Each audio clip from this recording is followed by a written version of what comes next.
Donc aujourd'hui, dans CATIA V5, nous allons explorer la fonction trou.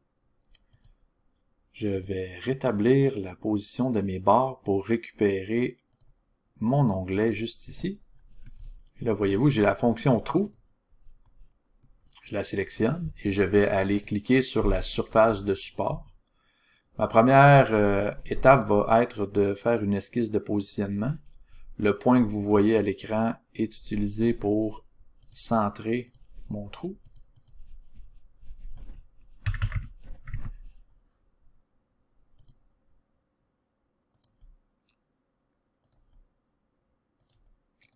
Donc, une fois que mon esquisse est totalement contrainte, je vais quitter l'esquisse et là, je vais pouvoir définir le type de trou que je veux utiliser. Donc, on voit le type de fond, soit plat, soit en V, qui aurait été généré par un forêt. Et là, l'angle va être en fonction du forêt utilisé.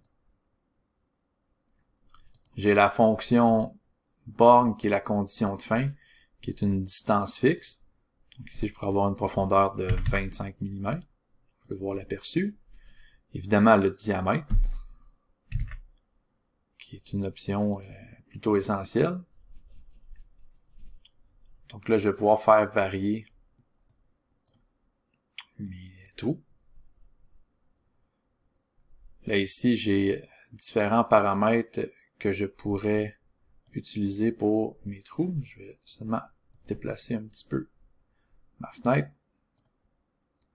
Là, voyez-vous, j'ai la classe de tolérance qui est disponible aussi pour mon trou, que je pourrais utiliser. Ensuite, je pourrais avoir des modificateurs qui pourraient être utilisés. Donc là, ça dépend toujours du type de trou que vous voulez faire. Donc, je vais remonter plus haut. Je vais aller dans une tolérance générale. Bon, un instant, mon CATIA est en train de charger.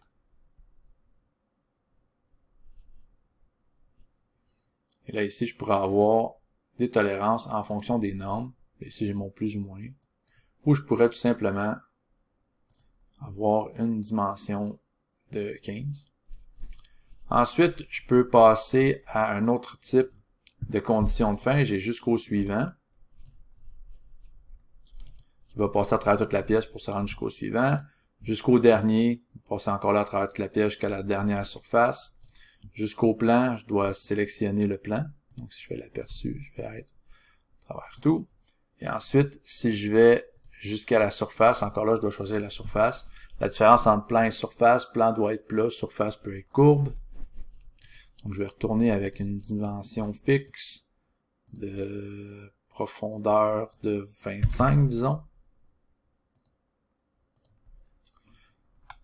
Ça, c'est pour le début. Ensuite, dans les différents types, j'ai le trou simple, conique, lamé.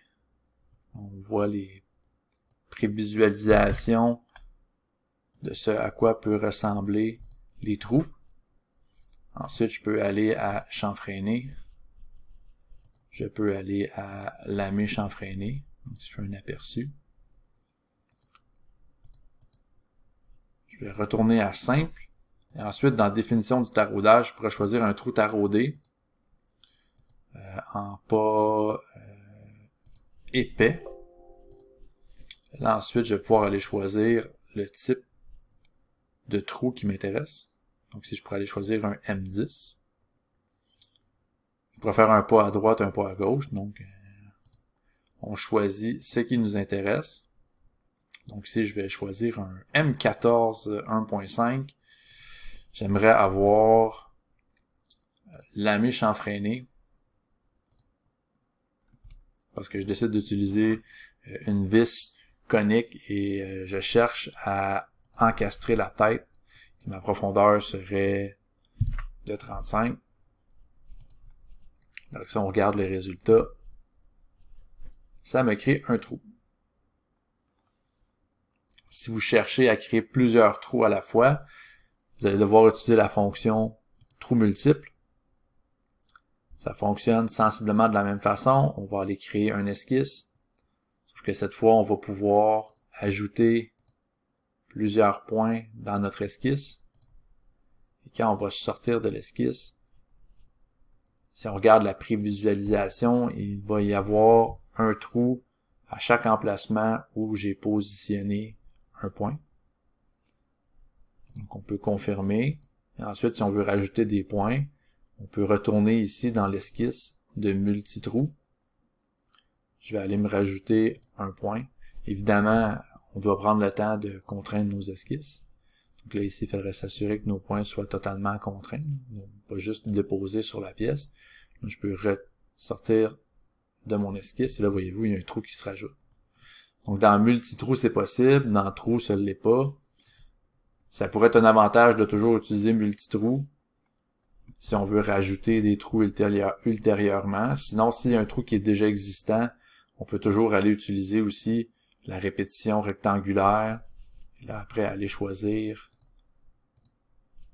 nos directions, aller choisir notre trou, là, aller créer des instances en fonction de nos besoins.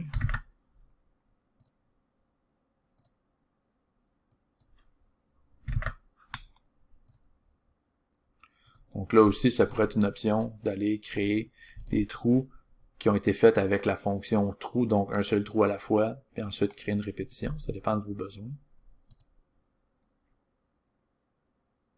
La dernière chose qu'on va utiliser, je vais aller créer une esquisse sur la surface qui est ici.